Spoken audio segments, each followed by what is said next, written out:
kiss for you.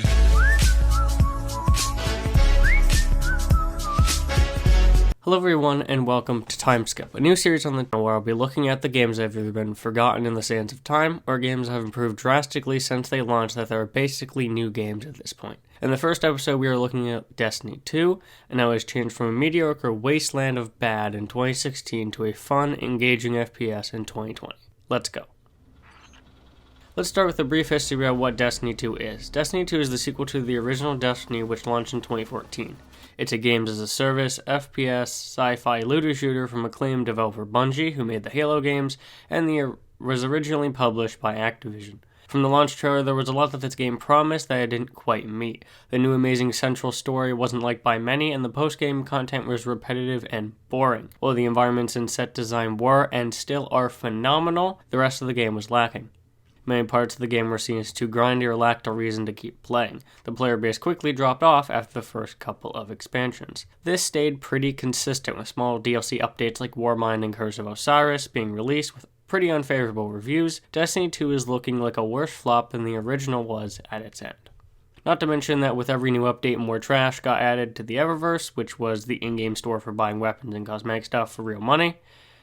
A major story expansion came later in the form of Forsaken, which was really hard to get, because in order to play it, you had to own and beat the previous two expansions. It was overall received better than anything else before, but still lacked that interesting and fun aspect of the Halo games. Then, Activision and Bungie split, leaving Bungie free reign of Destiny 2.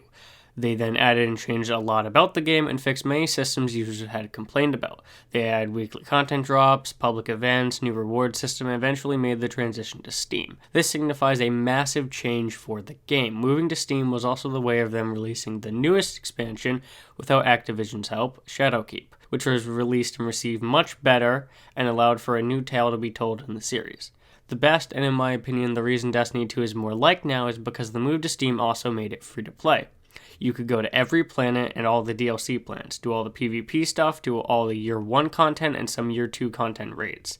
They also add some seasonal stuff with content delivery with a battle pass that was actually really good. This made Destiny 2 much more accessible to everyone and allowed a new breakaway from what was previously going on in Destiny. With this movement, there was no more required story. Everyone was leveled up to power level 750. This effectively put everyone into the end game, which is where people found the most fun anyway, and skipped the tedious grinding of slogging through the main story. The entire game was yours to explore. Everything was unlocked from the start, and you could go anywhere. It's a free sci-fi playground. The main reason I like Destiny 2 now is because I can just hop on, casually shoot some enemies, do a quest, bounty, public event, and feel like I'm really making progress towards something. Each time I play, I either get a new weapon or armor piece or weapon modifier. Very few games can replicate that feeling of just going in, doing some stuff, and making progress. For me at least, the only FPS that does that is Destiny 2, with maybe the exception of Overwatch. I don't have to grind and play for 30-40 hours to feel like I'm succeeding. Overall, Destiny 2 has changed dramatically from its start in 2016. So much content and so many mechanics have been reworked that it feels like a totally different game. The player base, because of that, has steadily risen back up and frequently tops the Steam charts for concurrent players. I hope more people at least revisit this game to see what it's become and give it a try if they haven't played it before.